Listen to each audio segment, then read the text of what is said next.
ถือว่าโอ้ใกล้แล้วคือเข้าพาเฮ็ดเฮือนแล้วบ่นี่สินอนอยู่ไสไม่ใช่ง่ายนอนอยู่กลางโอ้เพราะว่า1คือสิเย็นบัวมันปิ่นมาถือว่าลมเขาดิเฮาก็เปิดโปงเยี่ยมเนาะแม่น1นี่แม่นคือน้องแต่พี่น้องเนาะเพิ่นก็อย่างหนึงก็ขาเพิ่นก็นั่นเนาะแต่ว่าขาบ่เกินแม่นอย่างนึงเพิ่นก็ท้องอีกพี่น้องเอ้ยเนาะโอ้ยจังได๋สิแท้งลูกอีกพอแฮงเนาะก็ตึกตัดสินใจถูกต้องเนาะทางน้องบอยเพิ่นสิมานอนอยู่กลางเนาะวันนี้ก็ในการไปมาเนาะมันก็สิสะดวกสบายเนาะน้องเนาะในเรื่องเข้าห้องน้ำห้องในวันนี้เต็งอยู่พวกกินก็ก็สบายเนาะกินปุ๊บแล้วก็เข้ามานอนเลยนะถ้าว่าแนวใดที่ว่ามันขึ้นมาอยู่เทิงได้ก็ยังบ่ขึ้นมาอยู่เนาะจังได๋เฮาก็มีหม้องนอนพี่น้องเอ้ยรถบ่ถูกป่ะตัวเท่ข้างในบ่นี่เอาดีๆได้แล้วลูกติ่งเดือเด้พอหยอกสร้างได้พี่น้องเนาะ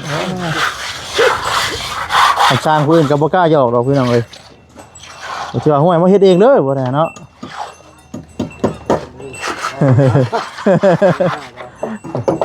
พอจะโคกันไปพี่น้องนะพอได้ม่วน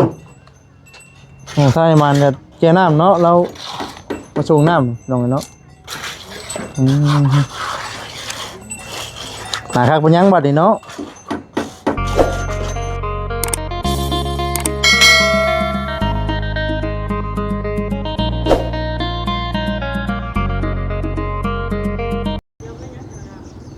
พี่น้องเลยเนาะกับทักทายสบายดีเด้อพี่น้องเด้อเนาะสบายดีพ่อแม่พี่น้อง FC เบิดสุขสู่คนพี่น้องเลยเนาะมื้อนี้ก็มาเปิดคลิปเนาะพี่น้องเลยเนาะอยู่ที่หน้าบ้านเฮือนซ่านของทางน้องแต่พี่น้องเลยเนาะอันนี้ก็อยู่หม้องอำเภอวัดกุดหนองสะพี่น้องเลยเนาะก็มื้อนี้ก็ชื่อสิเป็นมื้อสุดท้ายเนาะพี่น้องที่ว่าจะได้สิได้มาหาน้องแต่น้องบอยแล้วก็น้องโอยพี่น้องเนาะเพราะหยังน้องพี่น้องเนาะก็คือเรื่องค่าน้ำมันเนาะเงินค่าแก้วนี่แหละพี่น้องเลยเนาะเรื่องเงินเนาะเติมน้ำมันแล้วก็ค่าอยู่ค่ากินเนาะก็คือทางบริษัทนี้ก็คือเบิดแล้วพี่น้องเลยเนาะก็บ่มีเงินแล้วพี่น้องเลยไปต่อบ่ได้แล้วเนาะก็คือสิประมาณนี้พี่น้องเลยเนาะก็คือทางบริษัทนี้ก็คิดก็คือสิตัดสินใจเนาะไปเฮ็ดเวียกทำงานพี่น้องเนาะเพื่อได้หาเงินมาสู่ต่อเนาะแล้วก็คือจังที่เว้าเนี่ยพี่น้องเลยเนาะก็เบิดก็บ่ฮู้ว่าสิได้ไปอยู่หม้องใดพี่น้องเนาะก็ยังตอนนี้ยังซอกอยู่บ่ฮู้ว่าสิได้ไปอยู่ไทยหรือว่าลาวเนาะพี่น้องเอ้ยจังไดก็เป็นกำลังใจให้พี่น้องเด้อเนาะ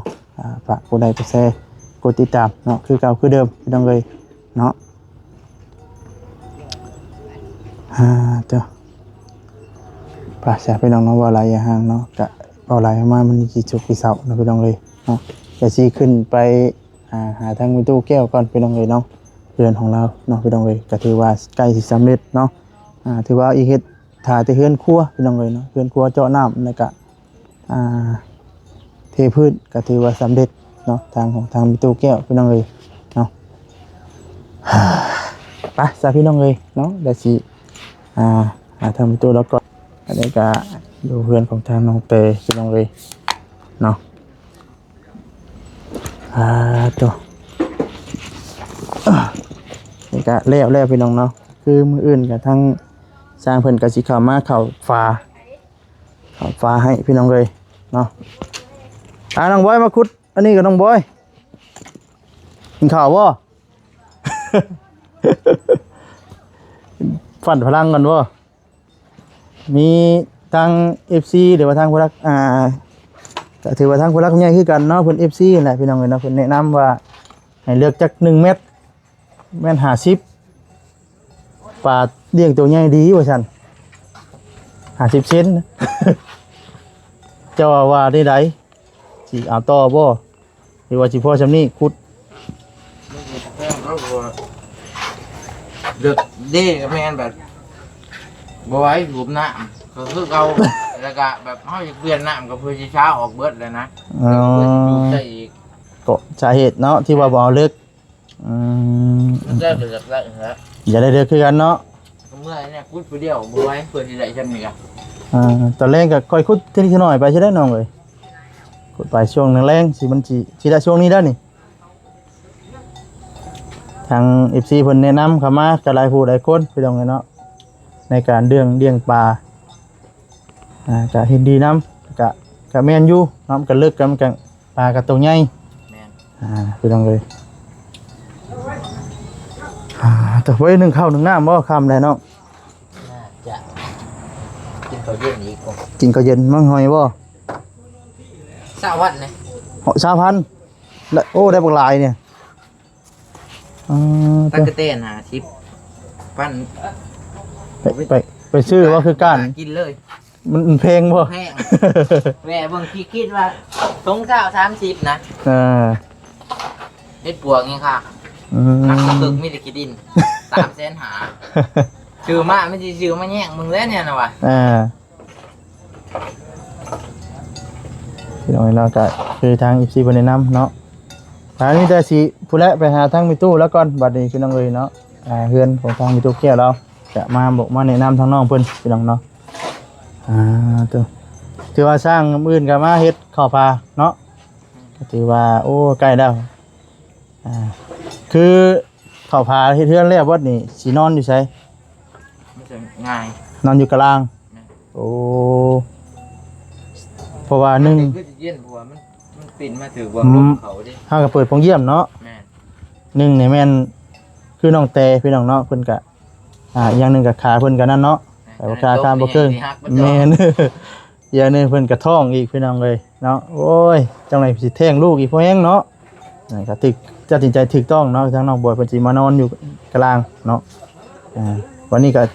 ในการไปมาเนาะมันก็สิสะดวกสบายเนาะน้องเนาะในเรื่องเข้าห้องน้ำของในวันนี้เต็งอยู่พวกกินก็ก็สบายเนาะกินปุ๊บเราก็เข้ามานอนเลยนะถ้าว่าแนวใดที่ว่ามันขึ้นมาอยู่เทิงได้ก็ยังบ่ขึ้นมาอยู่เนาะจังได๋เฮาก็มีหม่องนอนได้หม่องได้บ่อนพี่น้องเอ้ยพี่น้องเนาะก็มีประมาณนี้แหละพี่น้องเอ้ยเนาะทางวัดสิริก็สิไปหาทางมิตู้ก่อนแล้วก็สิกลับบัดนี้พี่น้องเอ้ยเนาะก็สิไปพี่น้องเอ้ยเนาะกลับไปหาทางมิตู้แล้วก่อนเบิกกันไหลงามก่อนบัดนี้เนาะ ไปให้ FC เบิ่งน้ำเนี่ย เนาะมาพิจารณาน้ำกันพี่น้องเอ้ย พี่น้องเอ้ย โนดบอก ถูกป้าตัวเท่ข้างในบัดนี้เอาดีๆได้แล้วลูกติ่งเรือเลยพอหยอกสร้างได้พี่น้องเอ้ยเนาะสร้างผู้อื่นก็บ่กล้าหยอกดอกพี่น้องเอ้ยบ่เชื่อห้วยมาเฮ็ดเองเด้อบ่ได้เนาะ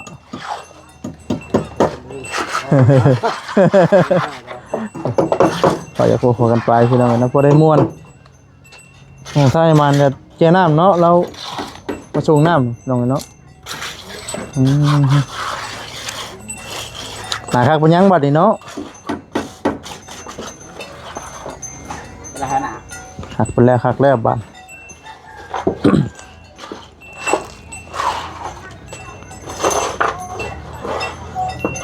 เทพื้นบันไดเพียงเลย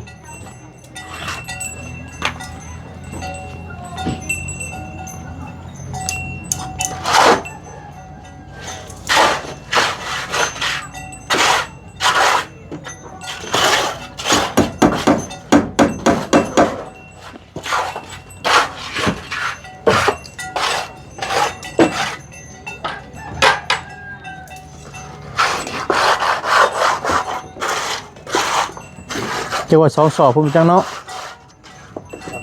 สอบเดียวบ่พออยู่บ่ยังอีกพูดเป็นนั่นเนาะโอ้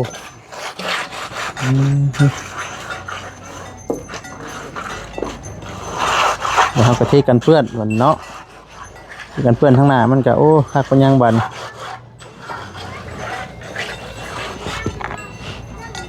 บ้านนี้ใช้เพิ่นมาขังได้ตัวนี้รู้จัก แม่นบ่ให้เพิ่นเฮ็ดเองบ่ให้สร้างเวียงเฮ็ดเองบ่ ให้วิชาการใหญ่เ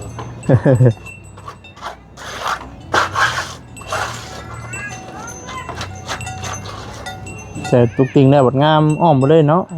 หักเลยแขกคนเข้ามาเล่นนั่งเล่นก็สบายพี่น้องเลยนั่งกว้างกับคุณละ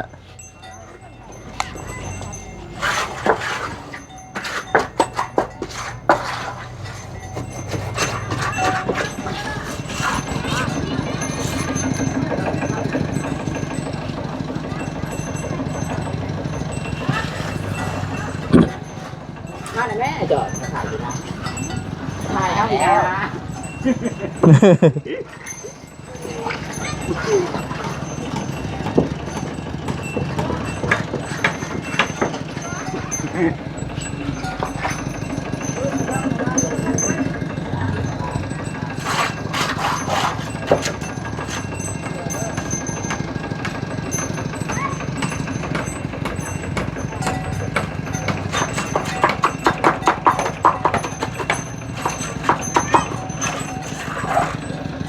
ใช่แล้วอ่ะ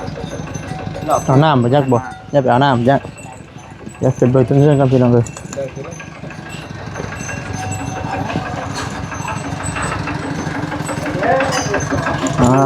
ก็น้องเอ๋เนาะโอ้อันนี้ก็จะเป็นทั้งเทิงเด้อพี่น้องเด้อเนาะทั้งเทิงทาสีบัวพ่อพี่น้องเนาะทาสีพ่อหน่อยงามทาสีขาวพี่น้องเลยเนาะหักลายพี่น้องเลยเนาะทางน้องไม่น้องโอ้ยน้องอันเดินของทางมีตู้แก้วพี่น้องเนาะโอ้ยตายเนาะกระปับกระเพื่อเลยพี่น้องเนาะคำว่าคำจาก็ได้เนาะพี่น้องเลยเนาะนี่ก็เป็นเพื่อนของทางตู้แก้วเนาะเดี๋ยวเนาะเป็นงามวะเดี๋ยวเนาะน้องบ่อยเอาเบิ่งเพื่อนงามพี่น้องเลยเนาะงามหลายพี่น้องเลยเนาะต้องเลยเนาะพอดีมาอื่นเป็นทางอันปฏิมาเจาะน้ำพี่น้องน้ำบาดาลในกระทั่งมีตู้แก้วนะพี่น้องเลยเนาะมีตู้แก้วที่ได้น้ำบาดาลได้พี่น้องมืออื่นเนาะดีใจน้ำพี่น้องเลยเนาะแต่ว่ามุมใดเนาะเจใดกะการเราติดตามน้ำกันเนาะว่าจะเป็นมุมเบิร์พี่น้องเนาะทางบนพี่น้องจะเป็นมุมนี้เนาะพี่น้องเนาะเดี๋ยวจะเป็นมุมนี้หรือมุมนี้เนาะพี่น้องเนาะการเราติดตามน้ำกันเนาะมี2มุมเนาะพี่น้องเลยเนาะแต่ว่าจะไหนก็ได้พี่น้องเลยเนาะแต่ทั้ง2หมอกเนาะนี่ก็โอเคพี่น้องเนาะเจาะอยู่นี่ก็โอเคอยู่เพราะว่าเอามาก็เอาน้ำนี่เลยเนาะแล้วก็คือไปในห้องน้ำเนาะตะเบิงน้ำกันพี่น้องเลยเนาะ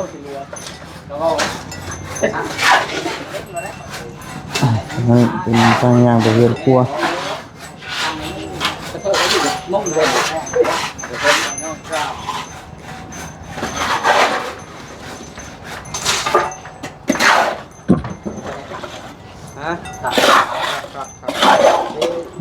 แล้ว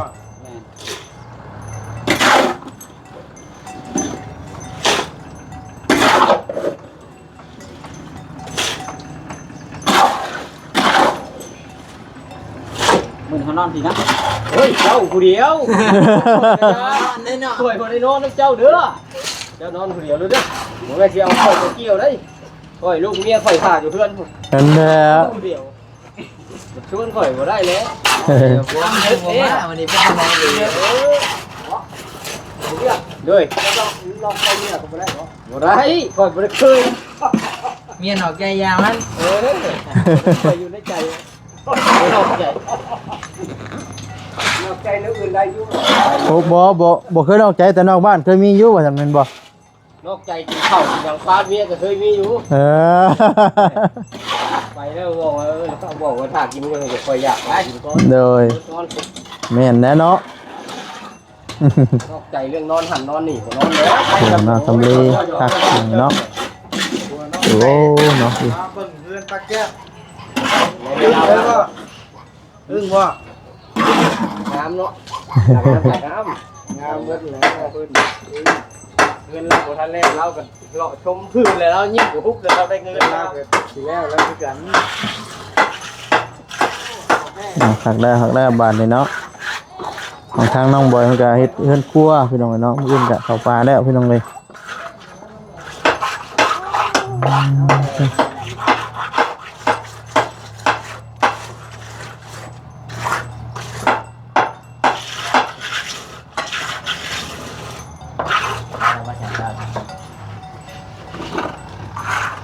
ได้แล้วโยงถ้าจะบุญ เดี๋ยวไก่เนาะ เนาะจะดีดีเนาะไม่เคยตั้งมันแล้วยืนป่าอะไรป่านั่นแหละ น้องโอยกาเพิ่นไปไถนาพี่น้องเนาะยังบ่ได้อยู่เนาะพี่น้องเอ้ยอื่นจักสิได้มาหรือบ่พี่น้องทั้งว่าสิได้ก็ได้เนาะว่าเบิดหมดแล้วพี่น้องเอ้ยเนาะเบิดหมดบัตรคำนำพี่น้องเนาะเบิดหมดแล้วบาดนี้พี่น้องเอ้ยสิได้มาเป็นมื้อสุดท้ายพี่น้องเอ้ยเนาะก็สิบ่ได้เห็นบ่สิได้มาถ่ายทำเนาะแต่แล้วก็ทางน้องโอยแล้วมีตัวแก้วแล้วบัดนี้พี่น้องเอ้ยเนาะเดี๋ยวเบิดงบมาพี่น้องเนาะจ้ะ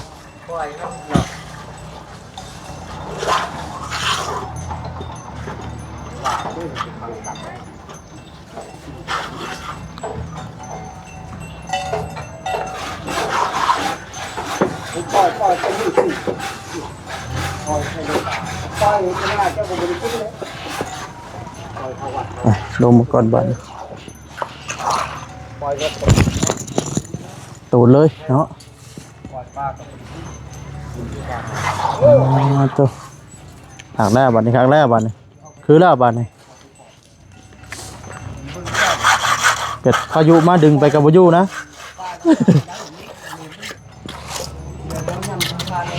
มาเบิ่งพี่ก่อนเนาะ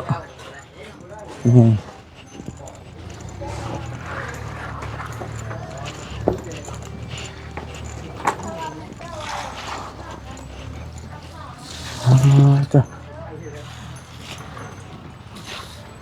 คอยคันยำแรงมาแต่จะเบิ่งทางมุมนี้พี่น้องเนาะ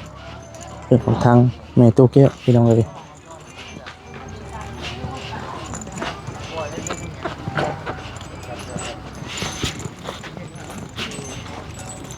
เฮ้ยไปเอามาที่หูมันโกงซะนะหูเกลือกใหญ่กูอยากอยู่เข้าทับ ดังเฮิบเฮิบ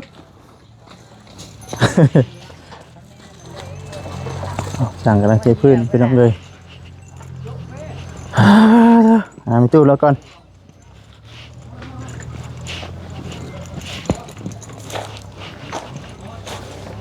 ยังมีตู้สบายดีเด้อจุไฟหนึ่งข่าวบ่หนึ่งข่าวบ่วันนี้ คือชิบะนึ่งเดี๋ยวคือข้าวอยู่ทึ่งเรือกินมื้อนะ กินข้าวเย็นอีกกินอยู่บ่ข้าวน้ำซ้ำปลาแต่ละมื้ออย่าว่าอดอีกนะจะอดได้บัดนี้เนาะจ้ะ ค่าสักอย่างคือว่ากินข้าวแซ่บก่อน ชักไปแล้วบ่ไปใส่แล้วบ่น้ำเกลือนะบ่ได้ใส่เลย บ่ได้ใส่ ใครในแล้วบ่ใส่เลย บ่ได้ใส่แล้วยังแสนนึงติดนี่ครับติดนี่มาชวนยังแสนนึงติดตอนนั้นเลย ติดตอนใส่นั่นบ่สักยาบ่ ตอนผ่านมาบ่น่าชมเงินไปได้แล้วก็ไปให้ใครแล้วนะ โดย จำเป็นอยู่หมู่ก็เอาให้ แม่นแล้วเนาะ เลือดมันให้สวยๆ ต่างคนก็ต่างจังเป็นใช่เนาะ ที่จะเบอร์นั้นแล้ว แล้วยังกินชาแรงอีกตุ มีแรงบ่ โดย เพิ่นเยอะอันลาบซีนทิ้งบ่ทันกินเบิดแล้วก็ย่างอยู่เลย ดับซีน โดยคั่วแล้วก็บอกมัน จงไว้ให้กระทิงบ่ เอากินหน่อยหนึงนะแม่บอกว่าจงไว้กินแรกเด้อมันก็แบ่งเอาหน่อยหนึงบ่ยังน้อยยังหลายแล้ว โดย กินในนั้นเว้นกินมะม่วง โอ้ ข้าวกับมะม่วงไข่ โดยพี่น้องเลยเนาะดีใจนำเห็นได้มาตู้เห็นเฮือนใกล้สิแล้วคักได้ ดีใจ ดีใจแฮงเนาะ ดีใจเนี่ยผู้ใดเห็นผู้ใดได้พ่นหัวก็หัวน้ำแล้วเนาะ เป็นจังได๋ ผู้ใดก็หัวน้ำ คือว่าหัว เอาหัวละโยต่อเพิ่นด้วยหัวแล้วได้คุณเนาะบ่ตายเพื่อนชาติก็สิแล้วแล้วก็หัวเราอ่ะ โดยเนาะดีใจน้ำเนาะเฮือนงามพี่น้องเนาะไปย่างกายย่างมากกับแนมเลยเนาะ ชาตินี้แล้ว แม่น ยังสิเฮ็ดกับไผอีก เจ็ดทิศภาอีก กับไผกับพี่ชุดเลยชุดบางนั้นเลยกับไผก็ได้ โดยงานเสร็จเลย โ โดยพี่น้องจิตตัดออกนั่นเองอันสังกะสีนี่คือตาสังกะสีห้องน้ำ โอ้เพิ่นตานอกอีก ถ้าเราสดมัน โอ้เฮ็ดติดกับห้องน้ำเลยบ่ ติดห้องน้ำเลย อืมอืมอืม พวกนี้ ดีใจนะ ขี่รถเพียงมา ขี่รถจักรมีตัวมานี่บ่ดีว่ามาช่วยแน่ก็เลยบ่ได้มา เขาว่ายอกบ่หรือว่าให้เจ้ายางมือนะว่ายอกบ่ ใช้ ที่ถึงว่า เพิ่นบ่ยอกจะซื้อ ว่ายอกบ่ ว่าหยอกซื่อๆ ว่า เพิ่นว่าหยอกว่าหัวกัน ให้ยาง แม่นเพราะว่ามีขี่รถจักรมาพี่น้องมื้อนี้ก็ได้เนาะบ่ได้มาพร้อมกันก็ได้ขี่รถจักรมาอำลางตอนแรกก็สิบ่มายามเราบ่ทันนะเบิ่งหมู่น่ะก็สิทันอยู่ดอกพุ่นนะก็เลยมาอำลาง มาตอนแรกนี่บอกแต่เรือว่าตะเพน ช่วงบ่าย2นี่แหละบ่าย2เกือบบ่าย3นี่แหละมา น้ำแล้วบอกจะมาเจ้า แม่นๆกินข้าวกินน้ำแล้วก็มาพูดได้ว่าคุณลักหัวอยู่นะยังบ่ทันแล้วดอกเพื่อดินก็ได้พักพรซะก่อนมื้ออื่นจังลุยใหม่นะน้องเอ้ย ครับมือเพื่อนก็จะเรียกถึงเยอะแยะ แม่น บอกว่าพูดอะไร แม่นมื้อก็เฮ็ดเวียกอีก เวลาไปก็ได้ แม่นก็ได้มาค้าเวียกมีเวลาก็มาถ่ายคลิปถ้าบ่ว่างก็พุ่นแหละอยู่เฮือน นี่เป็นยามเวียกเนาะ แม่นยามให้ยามนา พายุช่วงนี้ฝนกระทำตก โดยคือยามให้ยามนานี่มีตู้ไปหารับจ้างเกี่ยวข้าวอยู่บ่ได้ไปบ่ ยามเกี่ยวข้าวแล้วเกี่ยวได้ แต่ว่ายามดำนี่ ยามดำมันลงมาได้แล้วมือมันก็เปื่อยแล้ว โอ้นั่นจะรำคาญกินบ่ พูยด้วยน้ำพูนก็เปื่อยไปเลยแล้ว โอ้ขออนุญาตเป็นหยังมีตู้มือเป็นนะ อันนี้ฮะ โดย มันเป็นอันนี้เลยล้างถ้วยแล้วก็ มันแพ้สไลด์เนี่ยทำอีแลน้ำมันหมูเด้ โอ้ ซีนนั่นแน่น ซีนหมูบ่